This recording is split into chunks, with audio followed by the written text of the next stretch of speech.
நான் பனங்காயெல்லாம் சுட்டு எடுத்துட்டேன் பாருங்க. பனங்காயெல்லாம் வடித்து உள்ளுக்கு இருந்த அந்த காரல் தன்மையெல்லாம் அப்படியே வெளியில் வரும், பால் மாதிரி வரும். அதை பிரிச்செடுத்து முதல்ல உரிச்செடுக்க வேணும், தோலை உரிச்செடுப்போம்.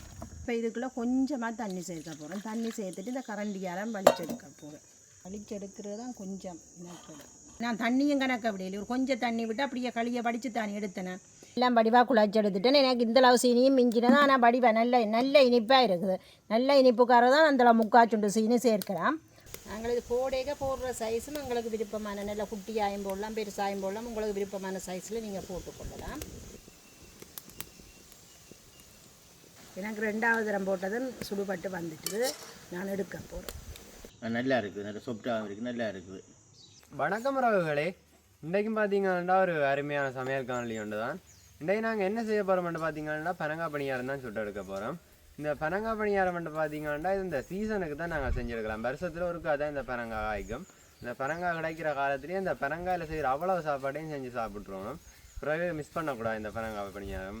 இந்த பாலில் வடி இதெல்லாம் இந்த பனங்காயில் செஞ்சு எடுக்கிறோம். அதுதான் அப்போ நாங்கள் இன்றைக்கு இந்த பனங்காய் பணியாரம் எப்படி செஞ்சு எடுக்கிறதுன்றது தான் இந்த காணொலியில் பார்க்க போகிறீங்க. வாங்க அப்படியே காணொலிக்குள்ளே போகலாம். நாங்கள் இன்றைக்கு இந்த பனங்காயை வச்சு தான் நல்ல ஒரு பனங்காய் பலகாரம் செய்ய போகிறோம்.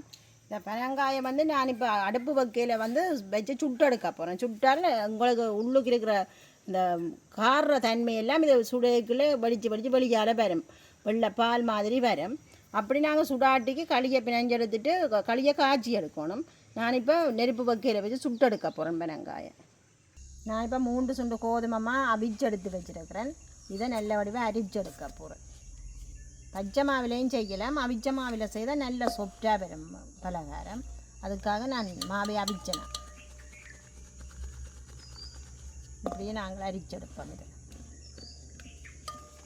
கோதுமை மாவு கொஞ்சம் சூட்டோடைய அரிச்சா தான் அரிச்செடுக்கலாம், அல்லது கட்டியாக போயிடும். அதுக்காக நான் சூட்டோடையே அரிக்கிறோம்.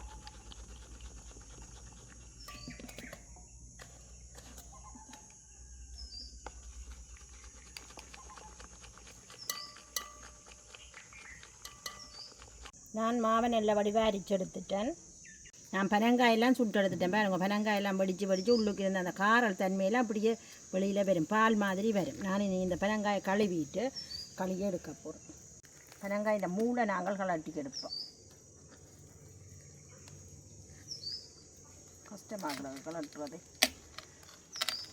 இது விளையக்கில் கலண்டுட்டா பிரச்சனை இல்லை, கலட்டி எடுக்கிற சுற்றி எடுக்கணும். இந்த பனங்காய்க்கு ஒரு விடுகாதை ஒன்றும் இருக்குது. தொம்மண்டு விழுந்தான் தொப்பிகள்ண்டானண்டா பனங்காய். அது மரம் நல்ல உயர்ந்தான கீழே விழுந்த உடனே இது கலரே இல்லைண்டா தொப்பி. அதான் பாருங்க பனங்காய் இப்படி இருக்குன்னு. பெரிய பனங்காய், இந்த உற்று பனங்காய் நான் காணும் படிதான். பெரிய இந்த கருத்த பனங்காய், இந்த பனங்காய் பனங்களி காராதங்களுக்கு கொஞ்சம் மஞ்சள் தன்மை அடித்தா அது அந்த களி நல்ல டேஸ்ட்டாக இருக்காது.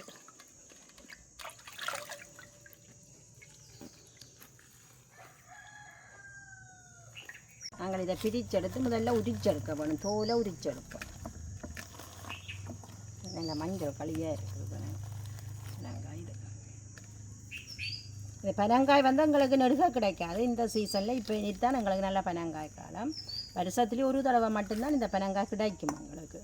இந்த கிடைக்கிற காலத்தில் நாங்கள் பனங்காயில் என்னென்ன பலகாரங்கள் என்னென்ன உணவுகள் செய்து சாப்பிடுவோமோ அந்தளவு சாப்பிட்டுருக்கணும். ஏன்னா வருஷத்துலேயும் ஒரு தடவை மட்டும்தான் கிடைக்கும்.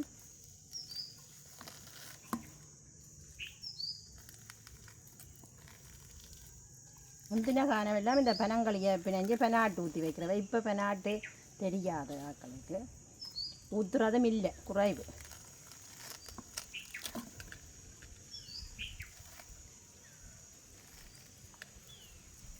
உரிச்செடுத்துட்டேன்.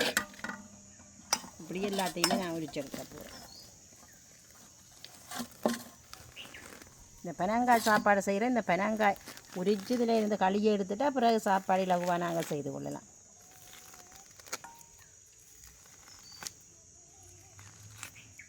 நான் இப்போ இதுக்குள்ளே கொஞ்சமாக தண்ணி சேர்க்க போகிறேன். தண்ணி சேர்த்துட்டு இந்த கரண்டியால் வலிச்செடுக்க போகிறேன். தண்ணி சேர்க்காமல் வலிக்கலாம். தண்ணி சேர்த்தா எங்களுக்கு கொஞ்சம் தண்ணி பிடிச்சா கொஞ்சம் லேசாக வழிபட்டு போயிடும். இப்போ கரண்டியால் வலிக்க வைக்க எங்களுக்கு கரண்டியில் களி அப்படியே பெருமிங்க.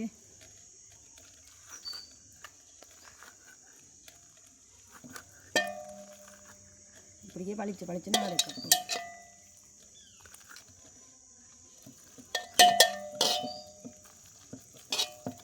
பிடிபடுறது இல்லையா அந்த பெரிய பனங்கொட்டையாக இருக்குது.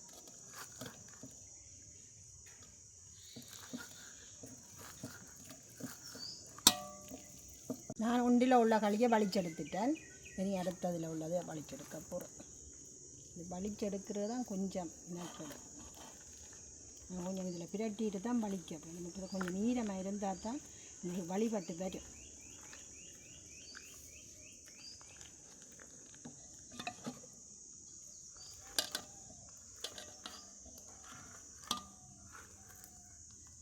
இப்படி வலிக்க வரும் எங்களுக்கு கரண்டிக்கு. இப்படியே வலிச்செடுப்போம். நான் பனங்களி எல்லாம் வலிச்செடுத்துட்டேன். எப்படி நல்ல கலராக இருக்குன்னு பாருங்கள். நல்ல பனங்காய் இது, அதால் நல்ல கலரான களியாக வந்திருக்கு எங்களுக்கு. நான் தண்ணியும் கணக்க விடையில ஒரு கொஞ்சம் தண்ணி விட்டு அப்படியே களியை படித்து தானே எடுத்தேன். இதுக்கெல்லாம் தும்பு எல்லாம் இருக்கும். நான் இந்த அரிதட்டில் விட்டு படிச்செடுக்க போகிறேன் களியை. எப்படி கலராக இருக்குன்னு பாருங்க.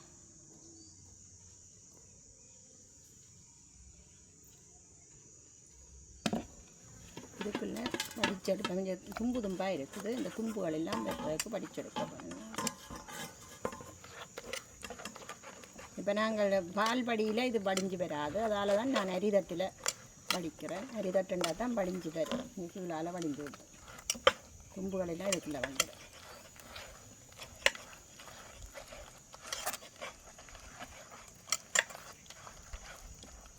எப்படி வருது தும்பண்டு வேறு.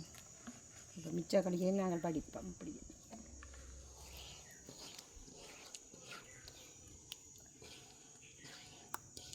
நல்ல பெரிய பனங்காய் நிறைய களியும் இருக்குது. அதுதான் ஒரு பனங்காய் காணுமென்று எடுத்தேன். இனித்தான் பனங்காய் விளம் இப்போ தான் விழ தொடங்கி இருக்குது. நல்ல பனங்காயை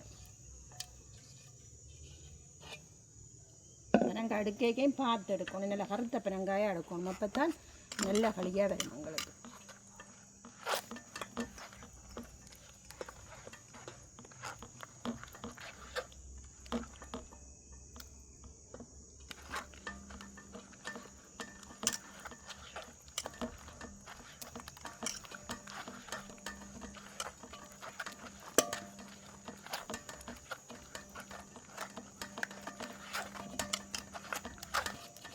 நான் இப்போ அரிதட்டில் விட்டு களியெல்லாம் படிக்க எடுத்தேன். பாருங்க, படித்த உடனே இந்தளவு தும்பும் அப்படியே வந்திருக்கு. இந்தளவு பனங்களியோடு சேர்ந்துருந்தது. இப்படி படித்தா தான் இதுக்குள்ள தும்பு வரும். நான் இதுக்கு ஒரு கொஞ்சமாக உப்பு சேர்க்கிறேன். இனிப்பு சேர்க்கிறது தான் ஒரு கொஞ்சம் உப்பு சேர்த்தா தான் ஒரு சுவையாக இருக்கும். நான் இதில் 3 சுண்டு மா எடுத்தேன்னா நான் 1 சுண்டு சீனி சேர்க்கிறேன். நீங்கள் உங்களோட இனிப்பு தேவைக்கு ஏற்ற மாதிரி சேர்த்துக்கொள்ளுங்க. எனக்கு 1 சுண்டு கூடும் போல தான் இருக்குது. கொஞ்சம் குறைக்கிறேன். இந்தளவு மிச்சம் எடுத்துருக்கிறேன். குழைச்சி பார்த்துட்டு காணாட்டிக்கு நாங்கள் சேர்க்கிறோம். இதுக்குள்ளே இப்போ எடுத்து வச்சுக்கிற பனங்களியை விட்டு குழைக்க போகிறோம்.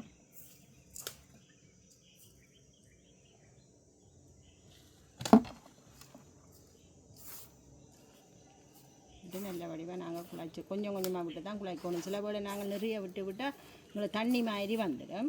பளபளவாக விட்டு நாங்கள் குழைக்கலாம். இதே காணாது விட போகிறேன்னா எனக்கு இந்த பதத்தில் தான் இருக்குது. இன்னும் குழப்பமாக இருக்குது. நான் மிச்ச களியையும் சேர்த்துக்கொள்ளுறேன். ஆனால் களி பிணைஞ்செடுத்தால் பிறகு அதை ஊற்ற விருப்பம் வராது. அந்தளவு கஷ்டப்படுறதான பனங்காயெல்லாம் சுட்டு பனங்காயிலேருந்து களி எடுத்து வடிச்செல்லாம் எடுத்துட்டா பிறகு ஊற்றுறது கொஞ்சம் விருப்பம் குறைவாக தான் இருக்கும்.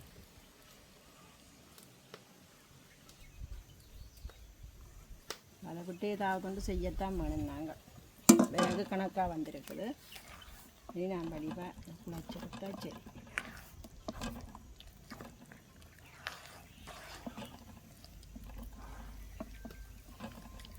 நான் எல்லாம் வடிவாக குழைச்சி எடுத்துட்டேன். எனக்கு இந்தளவு சீனியும் மிஞ்சினது. ஆனால் வடிவாக நல்ல இனிப்பாக இருக்குது. நல்ல இனிப்புக்கார தான் அந்தளவு 3/4 சுண்டு சீனி சேர்க்கலாம். 3 சுண்டு மாவுக்கு கொஞ்சம் இனிப்பு குறைவுண்டா கொஞ்சம் இதை விட நீங்கள் குறைக்கத்தான் வேணும். எனக்கு அடுப்பு நல்லா எரிக்குது. நான் தாச்சி அடுப்பில் வைக்கிறேன். தாச்சி சூடாகத்தான் எண்ணெய் விட வேணும். தாச்சி சூடாகிட்டு நான் எண்ணெயை சேர்த்துக்கொள்கிறேன். தேங்காய் எண்ணெயில் தான் செய்ய போகிறேன். நாங்கள் ஊற்றின எண்ணெய்ன்றபடியே அந்த இது பலகாரம் போல பொங்கி வராது. சிலது அப்படி பொங்கி கொண்டு வரும். நுராச்சு எனக்கு எண்ணெய் கொதிச்சிட்டுது. நான் பனங்காய் பணியாரத்தை போட போகிறோம். பாருங்கள், பனங்காய் பணியாரம் போடையக்க நாங்கள் இப்படி எடுத்து போட்டால் தான் எங்களுக்கு வடிவாக வருங்க. கன பேருக்கு இந்த பனங்காய் பணியாரம் இதுக்குள்ள எண்ணெய்க்கு போடுற பிரச்சனை பாருது.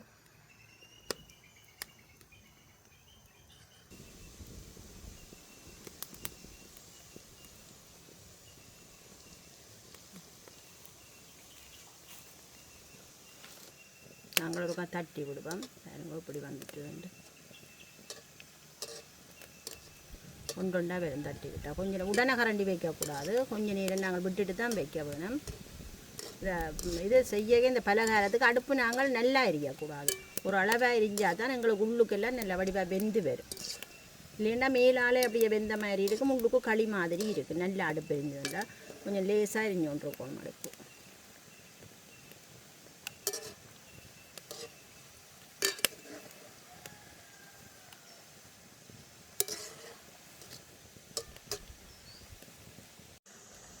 எங்களுக்கு இதெல்லாம் நல்ல வடிவாக சுடுபட்டு வந்துட்டு இதை நான் படித்து எடுக்க போகிறேன். அதுங்க சுடுபட்டு பெரியக்கு எப்படி இருக்குமெண்டு நல்லா பொரிஞ்சு வந்துட்டு.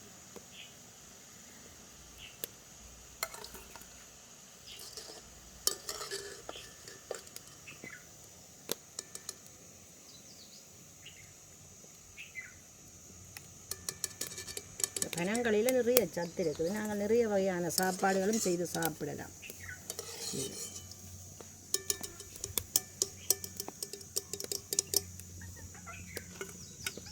எங்களுக்கு போடேக போடுற சைஸும் எங்களுக்கு விருப்பமான நல்ல குட்டியாயும் போடலாம், பெருசாயும் போடலாம். உங்களுக்கு விருப்பமான சைஸில் நீங்கள் போட்டுக்கொள்ளலாம், இலகுவாக போடலாம்.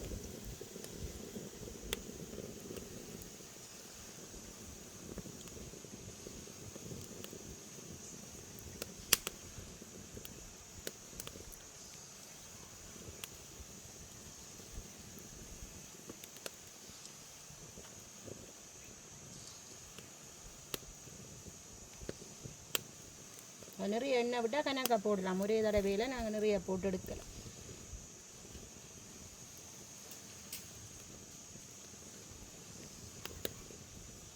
எனக்கு 2வது தரம் போட்டதும் சுடுபட்டு வந்துட்டு நான் எடுக்க போகிறேன்.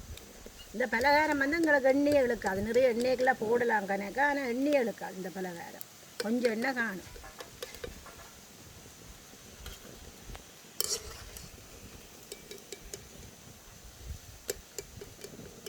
நல்ல வடிவாயம் இருக்கு நான் பார்க்குறதுக்கு. இது பனங்களே எடுத்துட்டா பேருந்து பலகாரம் சுட்டெடுக்கிறது லேசு. அப்போ முதல்ல மனமாண்டு சாப்பிட்றேன். நான் இருக்கா பிச்சு பார்ப்போம் இப்படி இருக்குல்ல பாருங்க. இப்படி பனிஸ் மாதிரி வரும் முள்ளுக்கு நாங்கள் பலகாரம் சுட்டா அப்படி வந்துருக்குது. நாங்கள் அவிச்ச மாவில் செய்தால் இப்படி தான் வரும். நல்ல மேலே முறுமுறுப்பாக இருக்குது, முள்ளுக்கு நல்ல பனிஸ் மாதிரி வெந்து வந்துருக்கு. சாப்பிட்டு பார்ப்போம் இப்படி இருக்குது. பார்க்கவே நல்ல மஞ்சள் கலரில் நல்லா ஆசையாக இருக்குது. அப்படியே பனங்களி தான் நிறைய சத்து இருக்குது. அப்படியே சாப்பிட்டு பார்ப்போம் இருக்கு. உண்மையில சூப்பராக தான் இருக்குது. பனங்காய் பணியாரம் நல்லா கொஞ்சம் சூடும் இருக்குது. சாப்பிட நல்லா தான் இருக்குது. சாப்பிட்டு கொண்டு இருக்கணும் போல் இருக்குது. இந்த பனங்காய் பணியாரத்தை பார்த்தீங்கன்னா இந்த கொஞ்சம் மாற வச்சுட்டு சாப்பிடுவோம், நல்ல டேஸ்ட்டாக இருக்குமோ. நீங்கள் ஒன்றும் சொல்லலையே. இது சுட்டு நாளைக்கு தம்பியே சாப்பிடணும். மற்றது ஆதி காலத்திலேருந்து இந்த வரைக்கும் அழியாத ஒரு பலகாரம்னா இதுதான் பனங்காய் பணியாரம். பனங்காய் பலகாரம்னு சொல்கிறது, பனங்காய் பணியாரம்னு சொல்கிறாங்க. பழைய ஆட்கள் பனங்காய் பணியாரம்னு தான் சொல்கிறது. இது கனகாலத்துக்கு முந்தின காலங்களில் இருந்து இது தொடர்ச்சியாக இந்த பலகாரம் வந்து செய்து கொண்டே இருக்கணும். அழியாத ஒரு சொத்து. நிறைய சத்துக்களும் இருக்குது. அதோட சிற்றுண்டிகளையும் சொல்லலாம். ஒரு 3-4 நாளைக்கு வச்சு சாப்பிடக்கூடிய ஒரு பலகாரம். இந்த பலகாரத்தின் டேஸ்ட்டை பற்றி சொல்லுங்க. இது நல்ல ஒரு சொப்டாகவும் இருக்குது. மற்றது நல்ல ஒரு சுவையும். அதோட பனங்காய் களியும் சேர்ந்தது. மற்றது அதோட கோதுமை மாவு, மற்றது சீனி எல்லாம் சேர்ந்து ஒரு நல்லா இருக்குது. நல்ல சொப்டாகவும் இருக்குது, நல்லா இருக்குது. அப்போ நாங்கள் இதோட இந்த காணொலியை முடிச்சுக்கொள்கிறோம். பாய்.